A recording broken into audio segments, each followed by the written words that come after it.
OK， 兄弟们，今天聊一下齐马耶夫跟南非哥杜普莱西斯的这场比赛。我先说观点啊，我比较看好南非哥5回合强烈判定战胜齐马耶夫。狼王齐马耶夫身高188，臂展190，US 战绩8胜0负。主要战胜的对手是这8位，我们就主要看后面这4场吧，因为前面的过于久远了。在开始之前，我们先看一下狼王的力量训练视频啊，大多都是爆发力训练。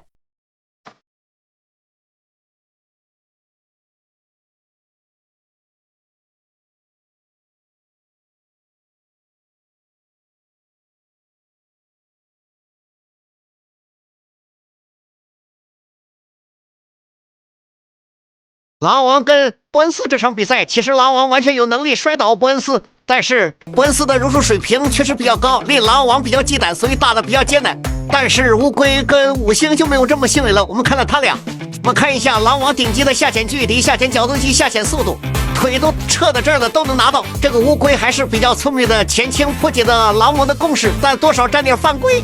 但是五星哥就没有这么幸运，直接让狼王给压床勒掉了，这太残忍了，兄弟们。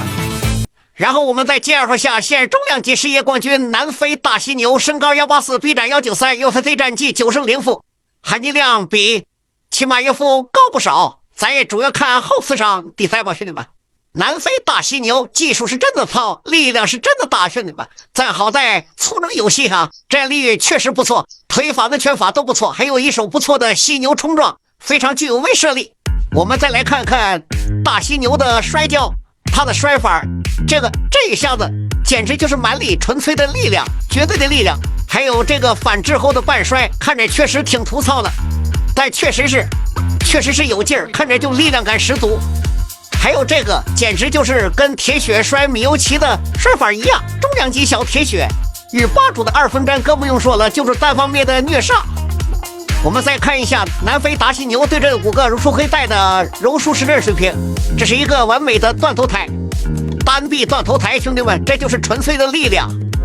这个没有看清楚就拍了，但是不重要，我们继续看。这个是一个比较完整的南北角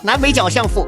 这个更是一个参加蛮力不太完整的大4角相符。其实这场比赛就是6边形战士与顶级摔柔地面结合哥的对决。我个人感觉齐马耶夫的摔柔可以对体格小力量小的选手造成秒杀作用，比如亮哥、霍兰德还有5星惠特克，他这个力量可以做到无视技术，除非你有特别强的地面，像伯恩斯一样对他造成威胁，否则我感觉只有秒杀的份儿。碰到力量大的选手，我感觉做不到秒杀的作用，可能要打持久战。南非哥杜普莱西斯就是有名的力量怪，他可能爆发力没有齐马耶夫那么爆炸，但是力量综合来看还是比齐马耶夫大不少，感觉。有人说9星能摔南非，5星也能摔南非，这南非不得让齐马当成小鸡子玩？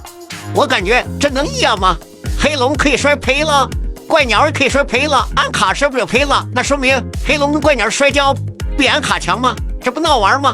南非被摔并不是别人的摔跤有多强，主要是他的平衡本身就差。齐马耶夫能摔倒南非哥，这是毫无疑问的，但想1回合秒杀南非哥，我感觉根本不可能，这需要超越重量级的力量。齐马耶夫目前感觉还是做不到。